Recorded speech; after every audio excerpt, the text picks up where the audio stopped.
Northwest Indiana versus the south suburbs of Chicago and Illinois. Which one's better? In today's video, I'm comparing living in Northwest Indiana to living in the south suburbs of Chicago. Let's get into it.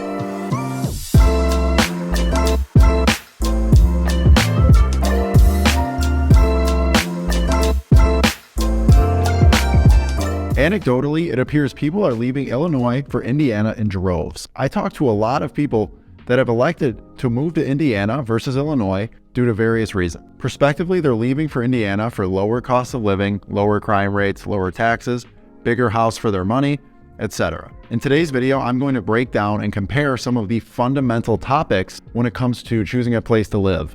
We're talking about cost of living, safety, schools, transportation, employment opportunity. Before we get into all of that, I want to welcome everyone back to another episode of Chicago Suburbs Living. As always, I am your host, John Sintich. I'm your go-to for all things real estate in the south suburbs of Chicago and the Chicagoland area in general. If you have any real estate needs whatsoever, buying real estate, selling real estate in Illinois, if you need to leave Illinois for Indiana or you need to leave Indiana for Illinois, I've got you covered. I am a licensed realtor in the state of Illinois, and I'd be more than happy to help you with any real estate needs. Just reach out. All my contact information will be below in the description of this video. All right, let's dive into it. Our first topic that we're going to explore is going to be the cost of living in Northwest Indiana versus the south suburbs of Chicago and Illinois. The cost of living in the Chicago south suburbs can be very expensive, especially in the more affluent areas. On the other hand, Northwest Indiana offers more affordable cost of living. The consensus is that you can get more space for your money in Indiana, and the property taxes are generally lower. So if you're on a tight budget, you might want to explore Northwest Indiana as an option. However, the cost of living has risen significantly in Northwest Indiana in recent years, given the flooding of the Illinoisans that are searching for the greener pastures of Indiana. Let's compare the cost of living in a few of these suburbs to see if it really shakes out that Indiana is cheaper than Illinois. Today, we're going to be comparing the south suburbs of Chicago.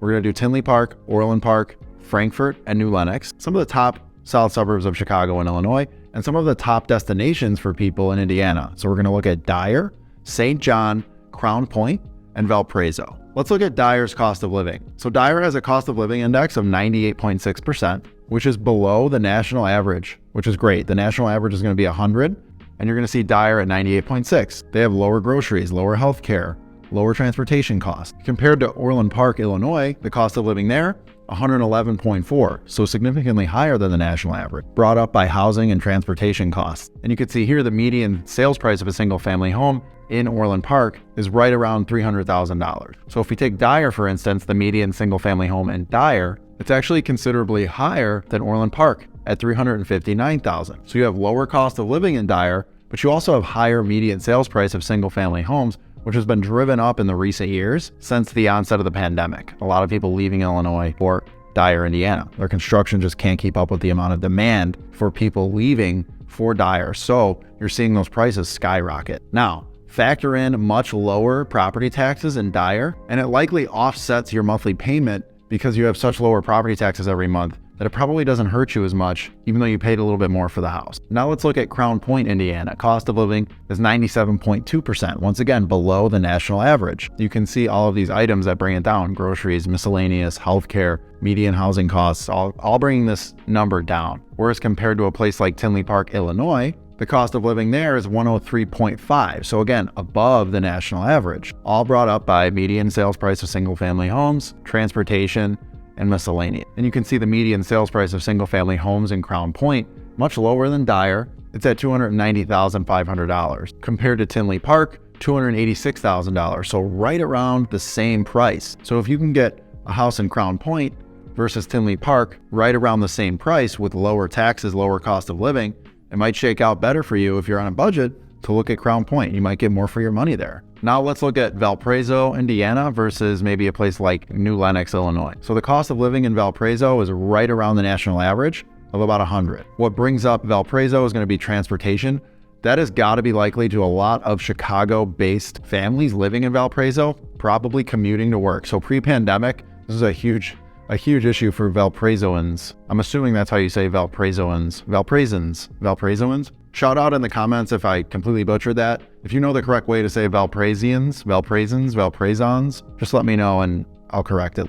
Just leave a comment below and feel free to roast my pronunciation. But for Valparaisoans, driving into the city of Chicago, that's a huge cost because it's a pretty decent drive from Valparaiso to Chicago. It's easily over an hour, especially with traffic, rush hour commuting. That cost is likely going to come down a little bit as more and more data is released over the next few years due to the amount of remote work that's likely occurring after the pandemic. I think you'll be surprised to see New Lenox cost of living not much higher than Valparaiso. It's at 102. And this is going to be brought up and elevated by the housing costs and miscellaneous. More like entertainment, going out, paying for food and dining. There's a lot more taxes in Illinois. And so when you go out for a dinner in Illinois, it's going to cost you more than it is to go out for dinner. So that's going to be that miscellaneous category for all the people that are like, why does he keep saying miscellaneous? Things like that. It's like shopping and entertainment, things of that nature. Always more expensive in Illinois due to the sales taxes and all that. The biggest difference between Valparaiso and New Lenox is going to be housing. So the median sales price for a single family home in Valparaiso is around $275,000. Someone that lives near New Lenox, if I could get a median single family home in New Lenox for $275,000, I would be moving out of my 2-bedroom townhouse right this moment and making that purchase immediately. Because you see, New Lenox median sales price of a single family home, it's over $100,000 more expensive than Valparaiso. It's $385,000, likely brought up by a lot of the new construction in New Lenox. Just a much more expensive community depending on where you live. There's pockets of New Lenox that are much more affordable, but you're paying a lot more for housing overall in New Lenox than you are in Valparaiso, Indiana. Okay, let's look at St. John, Indiana versus Frankfort. So St. John has got to be one of the most expensive places to live in Northwest Indiana by far.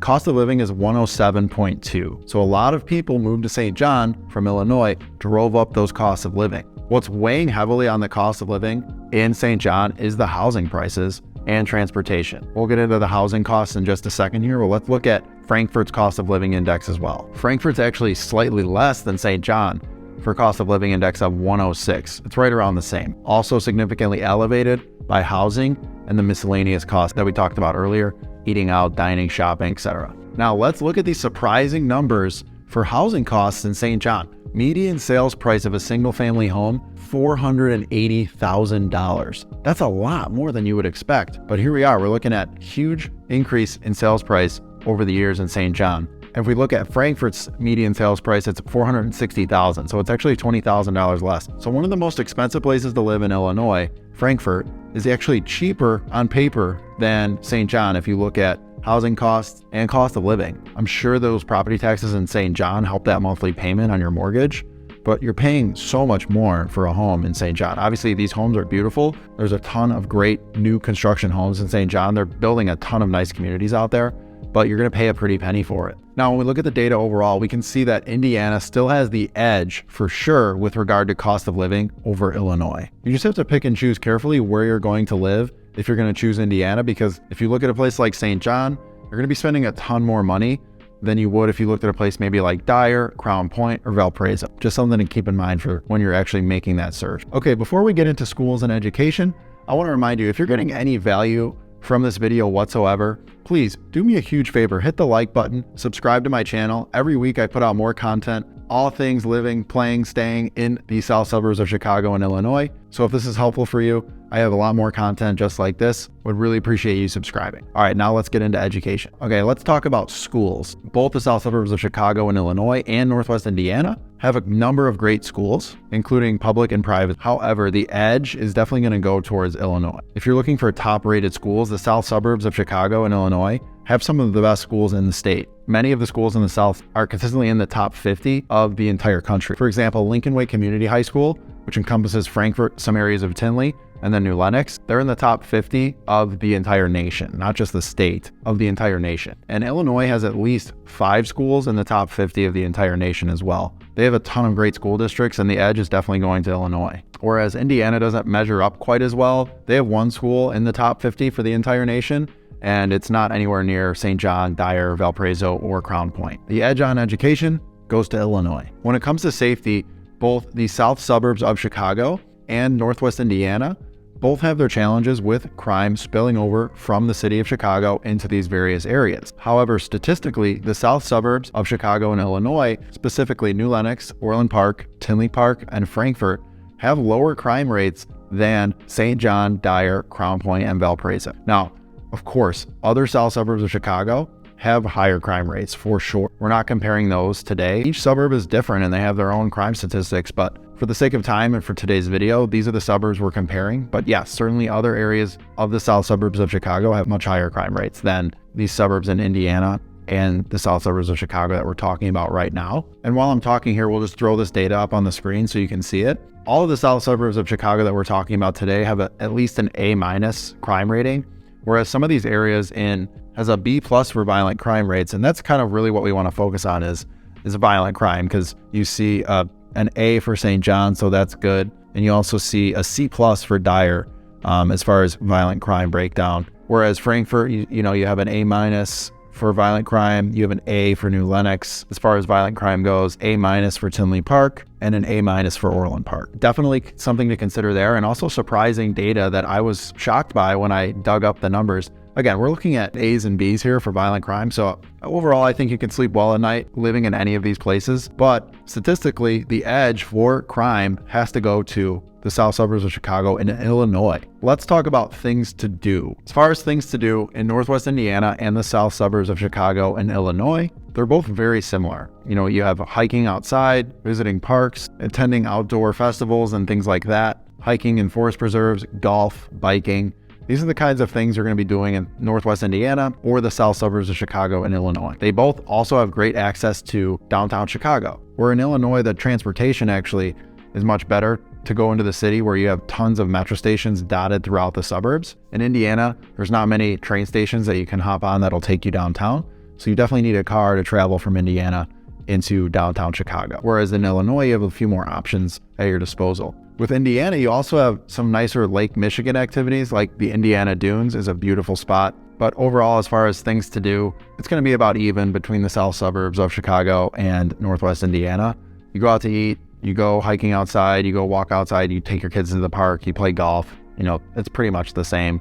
And then you go downtown for everything that downtown Chicago has to offer. When it comes to employment opportunities, the Chicago south suburbs in Illinois and Northwest Indiana have a variety of employment opportunities at your disposal as well. In the south suburbs, there's a number of large employers in industries such as healthcare, education, and manufacturing. For example, Advocate Healthcare, one of the largest healthcare systems in Illinois, has multiple hospital, outpatient, rehab sites. There's tons of employment opportunities there, while the public school district also employs hundreds and thousands of folks in the south suburbs as well. Manufacturing like Ford and Caterpillar, and let's not forget warehouse jobs like Amazon, all over the south suburbs of Chicago. In Northwest Indiana, education, manufacturing, healthcare, all prominent industries with abundant opportunities as well. Now, Indiana has a significantly lower unemployment rate than Illinois. Illinois is sitting around 4.5%, whereas Indiana, the unemployment rate's about 3%. So if you're considering moving to a region for its employment opportunities, it's important to research the job market in your specific field and industry as much as possible before you make a decision. Ultimately, both of these areas